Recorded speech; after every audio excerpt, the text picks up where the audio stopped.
Yeah. Big house that. Yeah. Bertrand Caravis, bonjour. Bonjour. Vous êtes directeur artistique d'un festival ici à Saint-Brieuc, le festival Just Do Paint.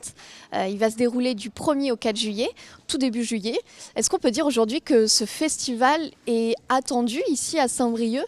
Là, on a un graphe qui a été réalisé, il existe depuis 3 ans, hein, c'est ça ce festival? C'est ça, ouais, on arrive sur la 4e année. Ouais. Donc là, on a un graphe, on en a un derrière moi. Du coup, vous avez donné des couleurs comme ça au centre-ville de Saint-Brieuc C'est ça. depuis 3 ans. Est-ce qu'on peut dire que cette 4e édition qui s'annonce là début juillet est un peu réduite malheureusement? Oui, on peut le dire. Après, c'est vrai qu'on a quand même cette chance d'avoir des belles façades en centre-ville. On a 43 façades. C'est vrai que construire un festival de street art et de graffiti dans un centre-ville, c'est très compliqué puisque forcément on est assujetti à la culture, puisque c'est la culture qui porte le projet. Mais on est aussi avec les services urbanisme de la ville de Saint-Brieuc. Et puis bien sûr, puisqu'on est une petite ville où les bâtiments de France sont présents, et ben voilà, tout doit passer par les bâtiments de France. Et c'est vrai que ce qui fait un mélange assez compliqué à mettre en place, c'est qu'en plus sur une année de Covid, on a eu du mal à se réunir, on a eu du mal à construire le projet ensemble, ce qui fait que cette année, on a eu 17 façades de refusées. Sur combien de façades à la base? On avait demandé 28 et on a eu beaucoup de refus. Donc, ce qui fait que cette année, on a joué avec des façades qu'on va effacer, des anciennes façades. Celle qui est derrière nous, qui est Royalty de Brest, sera effacée cette année. Et puis on joue aussi bien sûr sur des façades qu'on avait des autorisations puisqu'on a 3 ans pour les réaliser. Donc il y a plusieurs façades qu'on n'avait pas réalisées les années précédentes, donc on a joué là-dessus. Ce qui fait que cette année on aura quand même 17 façades, c'est quand même pas mal. Mais il y en aura peu en centre-ville, c'est ça? Voilà, c'est notre déception. C'est vrai que le festival Just Do Paint, d'où son originalité, et c'est aussi pour ça qu'il a fonctionné très vite, c'est qu'on est vraiment dans le centre historique, ça c'est innovant, dans le centre-ville aussi. En fait, on travaille sur une balade et la balade, il faut qu'elle soit faite à pied. Aujourd'hui, il y a 2 nouvelles en centre-ville et 4 qu'on efface, donc 6 en centre-ville. C'est un petit peu notre déception de cette année, mais l'important était quand même de faire les choses. Et puis le reste, les 11, ça sera dans les quartiers populaires. Combien de demandes vous avez eu en tout? Parce que ça peut donner une idée de l'engouement autour de cet événement. C'est vrai qu'on se rend compte, Saint-Brieuc est une ville où il n'y avait pas eu de peinture depuis plus de 17 ans. On est à peu près aujourd'hui à plus d'une centaine de demandes de propriétaires qui veulent qu'on graffe leurs murs, leurs façades, leurs pignons, leur maison entière des fois. Alors si on parle de cette programmation, est-ce que tu peux nous dire quels seront les artistes qui vont venir, combien ils sont, qu'est-ce qu'ils vont faire comme graphe?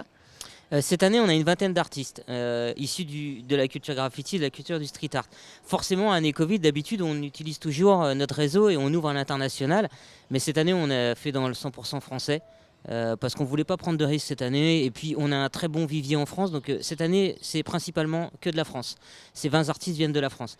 On a joué beaucoup aussi sur la culture bretonne et les artistes bretons et les artistes locaux. On a 4 artistes locaux et on a 6 artistes bretons, donc ce qui fait quand même 10 artistes sur 20 qui viennent de chez nous, donc on peut dire que cette année on est quand même 100% pur beurre. Et puis on est très content aussi cette année, on a quand même 4 femmes cette année, donc pour nous c'est quelque chose de top parce que la première année on n'en avait pas. Faut savoir que le milieu du graffiti, c'est quand même un milieu de mecs à la base, puisqu'il fallait quand même traîner dans les usines désaffectées, il fallait quand même zoner un peu. Donc il y a de plus en plus de femmes, entre guillemets, sur le marché, et nous, ça nous fait très plaisir. Donc cette année, il y en aura 4. Et est-ce qu'on sait déjà ce qu'ils vont faire? Du coup, on ne sait pas ce qu'il y aura dessus. On connaît l'artiste, nous. On ne dit pas non plus où sont positionnés les artistes, parce qu'on ne veut pas mettre en avant une star avec un local, par exemple. On veut que la personne qui est là et qui prend la carte et qui se promène ne sait pas sur quel artiste il va tomber quand il va aller voir l'œuvre qui est en cours de réalisation. Sinon c'est trop facile en fait, on va tous aller voir la grosse star et puis on va laisser en fait les autres qu'on connaît pas, on les met de côté. Donc non, on ne connaît pas l'œuvre qui sera réalisée. Certains artistes nous envoient des esquisses, mais ça reste chez nous. On les sort pas, mais on aime bien aussi avoir la surprise. Il y a aussi une histoire avec un bus à Saint-Brieuc. On va pouvoir découvrir un peu l'histoire, c'est ça, du festival dans un bus à Saint-Brieuc, c'est original.